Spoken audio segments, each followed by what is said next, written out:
All right. This is Living Without a Soul. Knowledge is Broken, Part 1, The Illusion of Present. Part 1, The Illusion of the Present, by me, Maligner.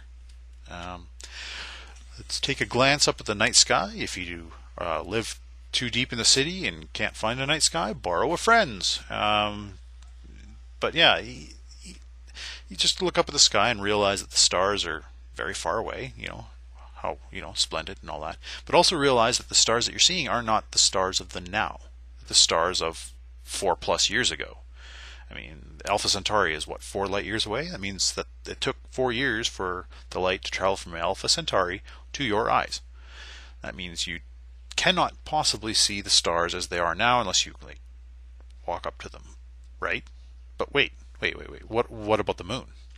Well, okay, the moon is over a light second away, which means the moon that you're seeing is also not the moon of now. It's the moon of a second ago, because the moon is 1 light second away, right? It takes a second for light to travel from the moon to your eyes. So if this moon were to blow up right now, you wouldn't know it until a second later. Interesting, huh? Okay, now let's take a light bulb and shove it right up against your face. That's now, right? No. The light from the light bulb would still have to travel through your eye, and that distance is greater than 0. So the time for it to travel to your eye, as it the back of your eye, which actually absorbs the light, that's the time it takes for that to happen is also greater than 0. So that means even the light bulb right up against your face is not the light bulb as it is now. It's the light bulb as it was in the very recent past.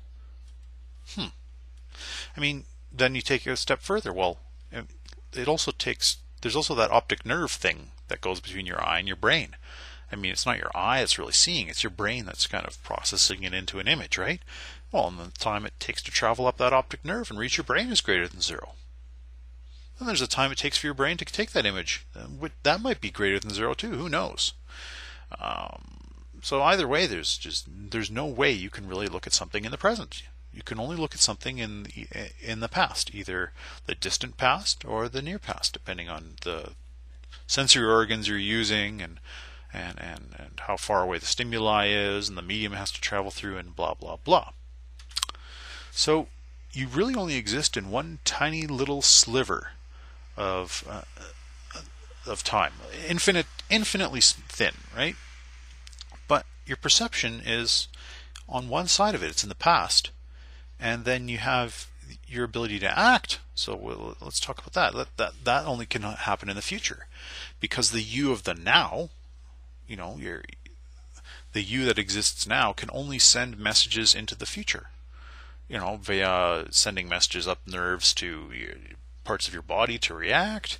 In the case of reflexes or reaction time, because that's what this meter is really showing, kind of reaction time, or even internal things. I mean, you can perceive your own memories and your own thoughts, and then act on them by either contemplating them. So even internally, I mean, the perception, exist, act sequence, which implies time greater than 0. I mean, that would still happen then too.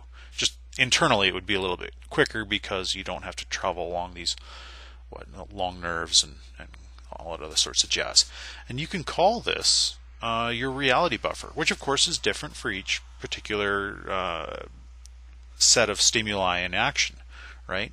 I mean, your physical your physical reality buffer would be effectively your reaction time, and then your mental reality buffer would be, probably shorter because there's less activity, there's less distance traveled in there.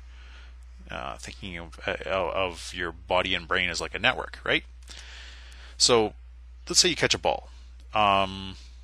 Sorry, am I moving? I hope I'm not moving too fast here. Catching a ball is a perfect example of your reaction time. So how the heck does this work if you can only see the past and if you can only act in the future? Well, here's the past. Here's what you see. It's the ball, right? Meanwhile, you're actually, the ball has already passed this point. The ball is already, roughly around here by the time you see it at the previous location.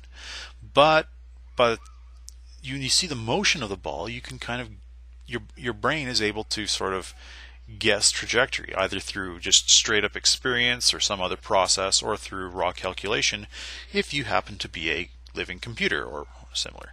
And so you can guess where it's going to go, and you can send a signal to your hand in advance, and your hand comes up to intercept the ball in advance. And meanwhile, all this time the you that started this all was sitting around at this point in time right here. So it's kind of freakish when you think about it, but especially since it all happens so quickly, and it happens so quickly you can't perceive it. By the time you perceived it, it's already gone past. So it's a difficult thing to really figure out, or it's really difficult to observe. You can only stop and consider it, right? You can't, if you don't think about it, you don't notice it. So what are the lessons learned here? How can you try and sound sagely and smart and impress your friends at parties? Well, you can tell them that you can only learn from the past, you can only exist in the present, and you can only act on the future. You should embrace these truths, right? And they are truths, because you really only can learn from the past because you can only observe it. You can only exist in the present, which is both a blind spot and a spot of paralysis. You can't do anything there. And you can only act on the future. Yeah, I think that's all I really have to say. Thanks.